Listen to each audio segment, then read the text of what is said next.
Chapter 1, 3 paths of lending. Over 13 years in the lending industry, I run into this question at least a few times every day. How can I get money to start a business? Or how can I get money to grow and expand my business?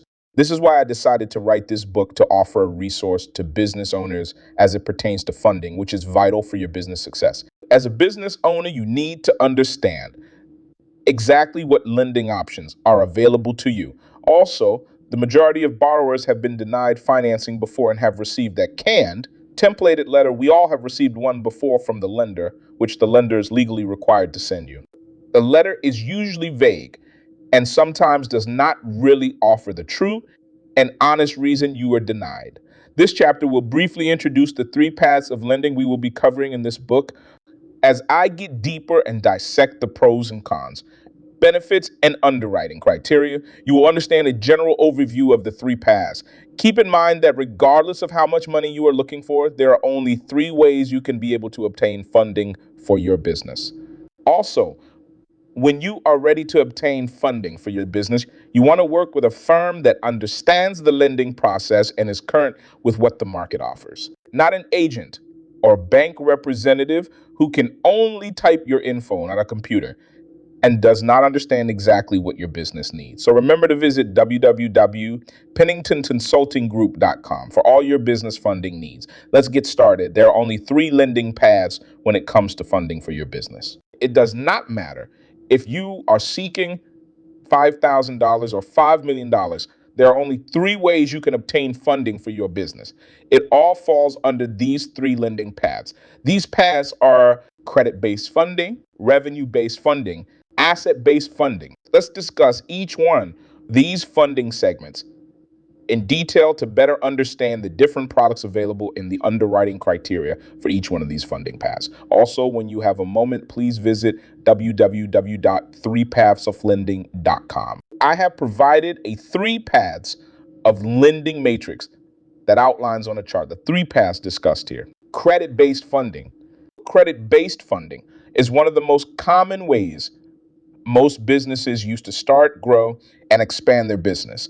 In this type of funding path, the lender will focus only on evaluating the primary borrower's personal credit and the business's credit. It's an established business. This funding path does not require proof of revenue, income, or assets to qualify. So yes, no bank statements, tax returns, or financial statements will be used for consideration. Examples of some products that fall under this category are personal credit cards and business credit cards. A lot of people don't know, but the majority of businesses are started with credit cards. As I mentioned, it's one of the easiest ways you can obtain funding for your business, given the fact that most businesses, especially startup businesses, lack proof of income. Even some established businesses may have a creative accounting. As you know, we all try to pay as little as possible for taxes. So they lack a way to provide proof of a profit based on their income documentation. And sometimes businesses lack collateral that can be pledged for funding. So credit-based funding gives your business the option to obtain funding solely based on credit and credit alone. No income or assets are required. As mentioned, the lender will generally review the primary borrower's personal credit and review the business credit of the business as well if it's an established business. But if the business is not established, the lender will only review the borrower's personal credit to determine if they qualify for this program. Funds are generally distributed in the form of a credit card. So if you qualify, what you should expect is you should be receiving a credit card. If it's a business credit program, you will receive a credit card that will come in the business name issued directly to the business, or if you use a personal credit program, the card will be issued under your personal name. Some of the biggest companies we all know and love were all started in credit-based funding options. Believe it or not, Amazon, Apple, and even Tesla started with credit cards utilizing this credit-based funding option. It's a very unique option, and it is something that, again, most business owners do utilize given the simplicity of how you get funded. Later in this book, I will cover the benefits and dive into the pros and cons of credit-based funding. But again, this is one of the best ways you can get funding to start, to grow, or expand your business. Revenue funding. Avenue-based funding is a funding option that allows you to obtain funding for your business based on your revenue or potential future revenue.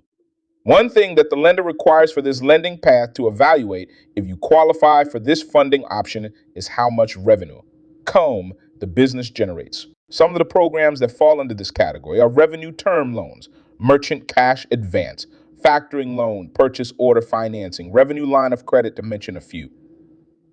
These programs all require that you have revenue or proof of potential future revenue to qualify for this program. Depending on the program, the lender may require a variety of documents.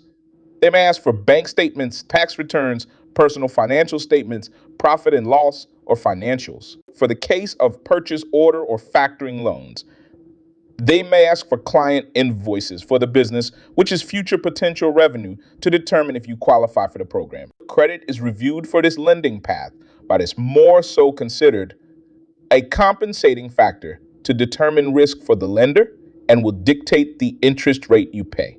But your credit is not considered a disqualifying factor. For revenue-based funding, the emphasis for this lending path is placed on the business's income, venue, or potential future revenue to determine if the business qualifies for this lending path.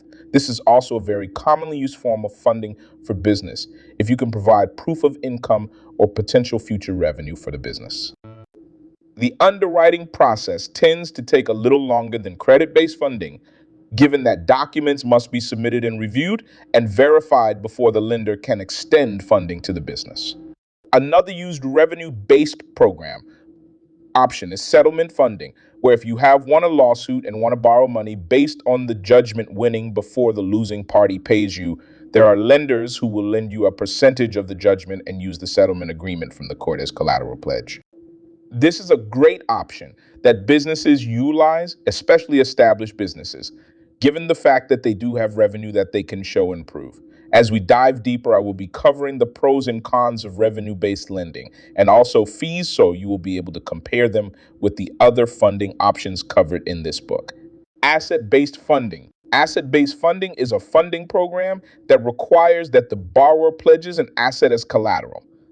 The asset plays a significant part in determining the terms of the loan, such as LTV, loan to value, interest rate, and also the term of the financing. Some of the programs that fall under this funding path are real estate loans, and this covers all the different types of real estate loans, from short-term or long-term reloans, conventional reloan, non-conventional loans like hard money, bridge loans, and either commercial reloans or residential reloans. Also, some other loans that fall under this funding path are equipment financing loans, which are loans issued to the business for equipment it may need, and the equipment being purchased is pledged as collateral.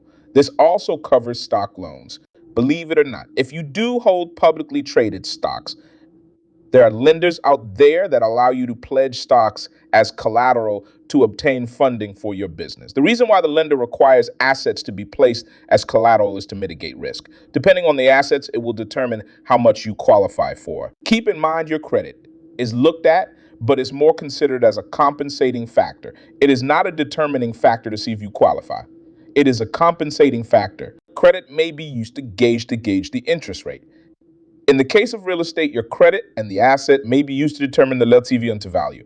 We will cover more about LTV as we continue in this book. But simply put, asset-based funding options are any type of lending program that requires assets to be pledged as collateral. It is also a very commonly used method to obtain funding for a business, especially when you talk about real estate investors. This is what they use to obtain funding to purchase, rehab, and invest in real estate properties. Alternative non-traditional funding.